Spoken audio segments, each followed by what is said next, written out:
नमस्कार दोस्तों, कैटलिस्ट में डीजी यूट्यूब चैनल पर आपका स्वागत है। दोस्तों, मेरा नाम संजय मिश्रा है। मैं बॉटनी पढ़ाता हूँ।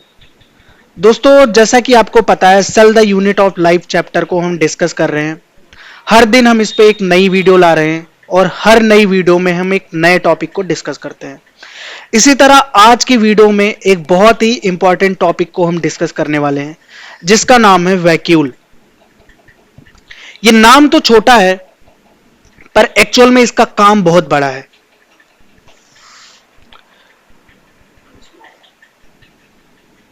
तो आइए देखते हैं एक्चुअल में ये वैक्यूल है क्या। दोस्तों, वैक्यूल जो होती है वो एक मेम्ब्रेन बाउंड स्ट्रक्चर है। क्या है? मेम्ब्रेन बाउंड सेल ऑर्गेनेल है, जो पाई जाती है मेनली किसमें? प्लांट सेल में, और समटाइम एनिमल सेल में भी पाई जाती है। ठीक है, प्लांट और एनिमल दोनों में पाया जाता है। पर अगर बात करें प्लांट सेल की, तो उसमें यह वेल डिफाइंड होता है, मतलब वेल डेवलप्ड होता है, ऐसा हम बोल सकते हैं। अब दोस्तों, अभी हमने बात की कि यह मेम्ब्रेन बाउंड होता है, तो इसके मेम्ब्रेन का एक स्पेशल नाम है, जिसको हम टोनोप्लास्ट बोलते हैं। क्या बोलते हैं? टोनोप्लास्ट।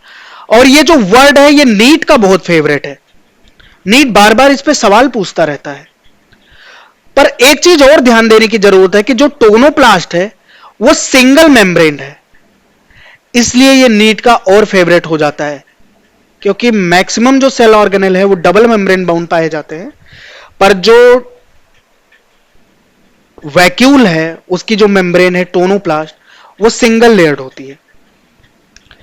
अब उसके बाद में एक टर्म आता है सेल सैप। वैक्यूल जो है वो सेल सैप को कंटेन किए रहता है, जैसा कि आपको यहां डायग्राम में दिख रहा होगा। अब एक्चुअल में इस सेल सैप में होता क्या है? तो इसमें कुछ अमाउंट में मेनली जो होता है वाटर होता है, उसके अलावा आयंस होते हैं, सुगर होता है, वेस्ट होते हैं और एंजाइम होता है। आई होप ये चीजें आपको क्लियर हुई होंगी। दोस्तों, अगर हम आगे बढ़े तो हम इसके फंक्शन के बारे में डिस्कस करेंगे। देखो, कोई स्ट्रक्चर पाया जा रहा है तो उसका कुछ ना कुछ अपना स्पेसिफिक फंक्शन होगा। तो इसके फंक्शंस क्या क्या हैं?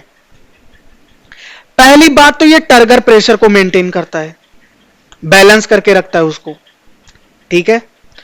दूसरा, ये स्टोरेज का काम करता है। अब स्टोरेज में इसके दोनों चीजें आती है, एक तो न्यूट्रिएंट आता है और दूसरा वेस्ट मटेरियल आता है। डिपेंड करता है सेल टू सेल या सेल के अंदर का इन्वायरमेंट कैसा है।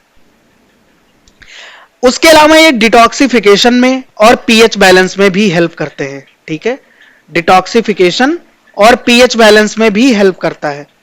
ठीक है,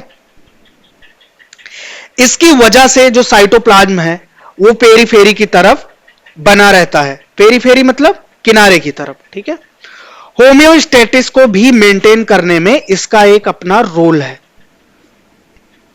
क्लियर है इतनी चीजें आपको? अब अगर हम स्पेशली बात करें तो प्लांट सेल में इसका क्या क्या फंक्शंस है, उसके बारे में अगर डिस्कस करें तो प्लांट सेल में ये जो स्ट्रक्चर है, पहली बात तो लार्ज होता है और दूसरी बात सेंटर में पाया जाता है, यह सेंट्रल होता है, जैसा कि आपको इस डायग्राम में दिख रहा होगा। अब अगर प्लांट सेल की बात करें तो लगभग 90% जो सेल का वॉल्यूम होता है, उसके अंदर का जो 90% वॉल्यूम होता है, वो वैक्यूल ही ऑक्यूपाई करके रखता है।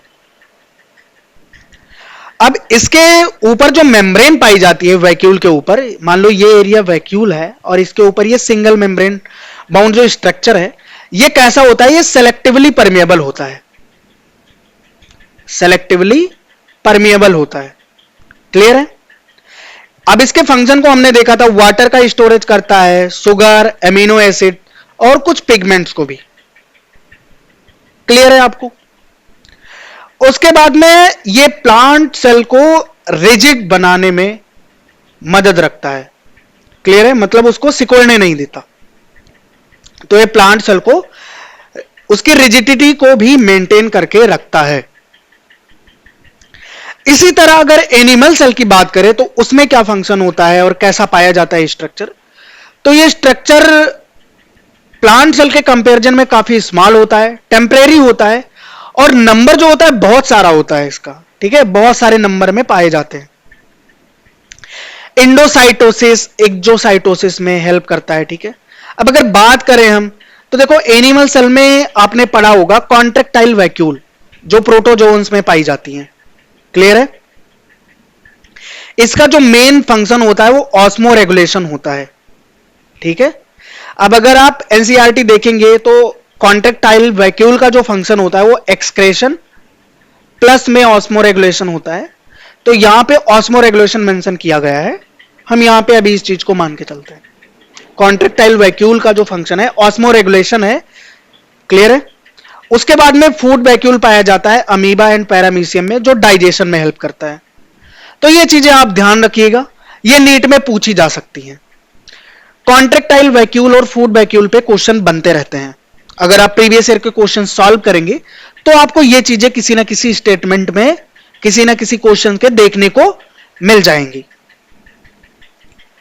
अब हम बात करेंगे नीट में पूछे गए प्रीवियस ईयर के क्वेश्चंस या वो लाइंस जो बार बार नीट में पूछी गई हैं। अब देखो ये 5-6 अलग अलग सवाल हो सकते थे जो नीट में आए हैं, पर मैंने इनको स्टेटमेंट के फॉर्म में लिख रखा है। इससे आपको मदद क्या मिलेगी, इससे जैसे आप एनसीईआरटी की लाइन को रिवाइज करते हैं वैसे ही इन चीजों को भी आप रिवाइज कर लेंगे, क्लियर है। तो आपको पता चल जाएगा कि एनसीईआरटी की कौन सी लाइन से या फिर इस पार्टिकुलर टॉपिक पे कैसे सवाल बनते हैं, और आपका टाइम भी बच जाएगा। तो नीट 2023 में एक सवाल आया था मेम्ब्रेन बाउंड ऑर्गेनेल। अब उसमें बाकी सारे जो ऑप्शंस थे जैसे कि राइबोसोम था, न्यूक्लियोलस था, आल था और वैक्यूल था। तो उसमें जो वैक्यूल है वो ऐसा ऑर्गेनेल है जो मेम्ब्रेन बाउंड है। इसकी मेम्ब्रेन को अगर आप याद करें तो क्या बोलते हैं, टोनोप्लास्ट बोलते हैं, और वो कैसी होती है, सिंगल लेयर्ड होती है। आई होप ये चीज आपको क्लियर हुई होगी।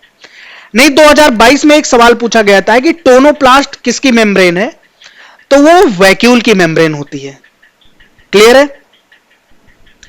2021 में पूछा गया था कि वैक्यूल का फंक्शन क्या है, वो किसमें मदद करता है, तो उसका सही ऑप्शन जो था वो टर्जिडिटी है,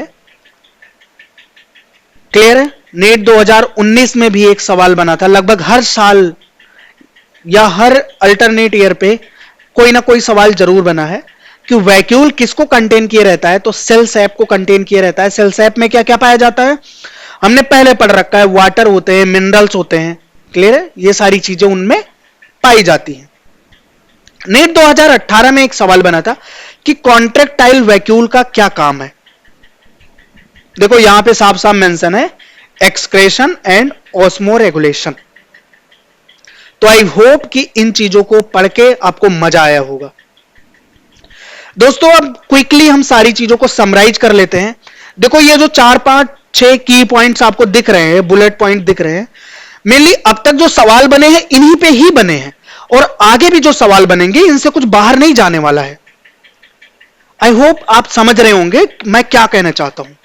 तो अगर आप इन की पॉइंट्स को याद रखते हैं तो आपको बहुत ज्यादा चीजें रिवाइज करने की जरूरत नहीं पड़ेगी इस टॉपिक पे। अब देखो वैक्यूल है तो उसका काम क्या है, स्टोरेज, सपोर्ट एंड होम्योस्टेसिस को मेंटेन करना। कवरिंग उसकी होती है टोनोप्लास्ट। लार्ज पाया जाता है प्लांट सेल में, स्मॉल पाया जाता है एनिमल सेल में। मेंटेन करता है टर्गर प्रेशर को। टाइप कैसा होता है, देखो प्लांट सेल में सेंट्रल होता है, ठीक है। उसके बाद में कॉन्ट्रेक्टाइल वैक्यूल प्रोटोजोआ में पाया जाता है। फूड वैक्यूल भी पाए जाते हैं अमीबा एंड पैरामीशियम में। तो आई होप ये सारी चीजें पढ़ के आपको मजा आया होगा। आगे की वीडियो में हम एक नए सेल ऑर्गेनेल पे डिस्कशन करेंगे। तब तक आप हमारे साथ बने रहिए। दोस्तों आप इस चैनल को सब्सक्राइब कर लीजिए ताकि मैं संजय मिश्रा आपके साथ जुड़ा रहूं और हमारी सारी वीडियो आप तक पहुंचती रहे। अगर आप हमारी वीडियो को लाइक करते हैं तो शायद आपके फ्रेंड को भी ये वीडियो सजेस्ट हो। तो मैं आपसे रिक्वेस्ट करता हूं कि आप लाइक कर सकते हैं हमारी वीडियो को और चैनल को सब्सक्राइब कर सकते हैं। हमारे साथ बने रहने के लिए आपका बहुत बहुत धन्यवाद।